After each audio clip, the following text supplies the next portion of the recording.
দেখো কি বেশ কিছুদিন আগে একটু ঠিক করি যে নারায়ণ পুজো দেবো, তো সেই মতো আমাদের যে ঠাকুরমশাই তাকে বলি যে আমি নারায়ণ পুজো দেবো ভাবছি।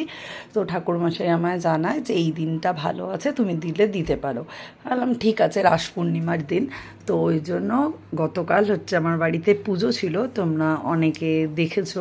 তো দেখো সকালবেলা উঠেই আগে আমি সব ঘরের যেটুকু কাজ থাকে ওগুলো করে নিয়ে আগে ফটাফট নিজে স্নান করে রেডি হয়ে যাচ্ছি, কারণ ঠাকুরমশাই আসার কথা ছিল 11টার সময়। কারণ নারায়ণ পুজো তোমরা অনেকেই জানো যে নারায়ণ পুজো দিনের বেলা দিতে হয়। তো সেই জন্য আমি দেখো খুব তাড়াহুড়ো করে রেডি হচ্ছি। আর আমি বাঁধানো শাখা খুলে দেখতে পেলে তোমরা যে এমনি শাখা পরেছি। জানি না আমার মতন কে কে আছো এরকম, যে আমার এমনি শাখা পরতে বেশি ভালো লাগে জানো বাঁধানো শাখার থেকে, কেন আমি জানি না। তো যাই হোক, রেডি টেডি হয়ে দেখো ওপরে চলে গেছি। দয়মন্তীগুলো সব মেজে রেখে গেছিলো, খুব সুন্দর করে মেজেছে একদম নতুনের মতন দিয়ে, ওগুলো শুকোতে দিয়ে গেছিলাম। এগুলো তুলে টুলে নিয়ে দেখো ঠাকুর ঘরে চলে গেলাম। ব্যাস এইবারে হচ্ছে আমার সব ঠাকুরের জোগাড় করা, ঠাকুর সিংহাসন পরিষ্কার করা, এগুলো করতে হবে। আর একা হাতেই মোটামুটি করতে হবে, কারণ মিঠি মিমি এরা সব এসছিল, কিন্তু অনেকটা পরে এসছিল। তো ওই জন্য আমি এগুলো সব করে নিচ্ছিলাম।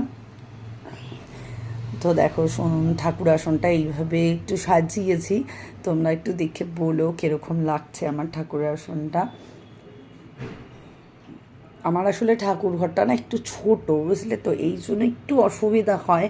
যখন বড় করে পুজো করলে কি হয়, জায়গার একটু প্রবলেম হয়।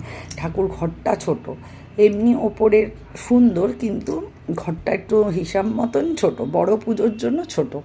তো যাই হোক, সমস্তটা ওর মধ্যেই আর কি অ্যারেঞ্জ করতে হয়। সেই কোন যুগে আর কি শ্বশুরমশাই করেছিলেন ওপরে, যাতে ঠাকুরটা একদম আলাদাভাবে থাকে, ওনার খুব ইচ্ছে ছিল, তো সেইভাবেই করা। এই দেখো চলে আসলো আমাদের পুটু, ওকে তো সবসময় আমার সাথে ওই বাড়িতে দেখো, আজকে এই বাড়িতে দেখো পাঞ্জাবি ঠাঞ্জাবি পরে চলে এসছে। তো তার মাঝখানে পুজোও হচ্ছে, আমার ঠাকুরমশাইও চলে এসছে। পুজোটা ভীষণ সুন্দরভাবে উনি করেছেন। এই ঠাকুরমশাই আমাদের মানে মনে হয় 3 পুরুষ ধরে পুজো করছেন ওনারা, মানে ওনার দাদু বাবা, ওনার দাদা, উনি এইভাবে আর কি চলছে। তো খুব সুন্দর করে পুজো। আমি আবার পুজো হতে হতে তো একটু দোতলায় আসলাম, এদিকে একটু ফুল টুল দিয়ে গেট সাজানো হচ্ছে, এদিকে মমতা রান্না করছে ফ্রাইড রাইস, আলুর দম, আর আমার পুটু খেলছিল। তো ওইগুলো একটু দেখতে আসলাম, মাঝখানে একটু আমি নিচে এসেছিলাম। এই দেখো ফ্রাইড রাইস হচ্ছে। তো খুব ভালো রান্না করেছিল মমতা, তোমরা আগেও মমতাকে দেখেছো, ওর সাথে